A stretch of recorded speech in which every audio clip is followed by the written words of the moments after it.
অসাধারণ খেলা হয়েছে বাংলাদেশের। খেলাটা দেখে রাত জেগে খেলাটা দেখেছি।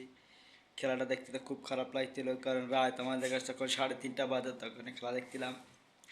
বাংলাদেশে এইভাবে জিতে গেল, খুব ভালো লাগলো। বাংলাদেশের খেলা দেখার জন্য তো রাত জাগাও কোনো ব্যাপার না, যত সকালে ডিউটি থাকুক যাই থাকুক, বাংলাদেশের যেহেতু খেলা সে তো রাত জাগেও খেলা দেখলেও দেখতে হবে। আর বাংলাদেশের ওয়াও ওয়াও সুন্দর বল করেছে, আর বাংলাদেশের ফিল্ডিংটা জাস্ট ওয়াও। মানে ক্যাচই মিস হয়নি, যে কটা ক্যাচ ধরেছে সব কটা ক্যাচ সুন্দর করে ধরেছে। মানে বাংলাদেশে এত সুন্দর খেলা দিয়েছে যে মানে দেখে খুব ভালো লাগছিল। আর বাংলাদেশের বোলিংয়ের কি কথা কি বলবো, ওয়াও জাস্ট।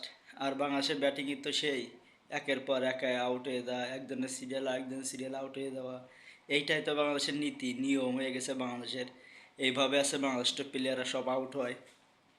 তারপরে তাহিদ হৃদয় যে সুন্দরটা খেলা দিয়েছে, ওয়াও সুন্দর খেলা হয়েছে। তাহিদ হৃদয়ের জন্য আরও বেশি আমাকে জেতার মানে পার্সেন্ট আরও বেশি বেড়ে গেল তাহিদ হৃদয়ের জন্য।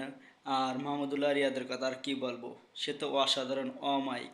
তার কথা যতই বলবা ততই কমে দেবে, কারণ মাহমুদুল্লাহ রিয়াদ তো সে তো একজন, সে খুব মানে খুব খুব খুব ভালো খেলতে পারে, এটা তো সবাই জানে।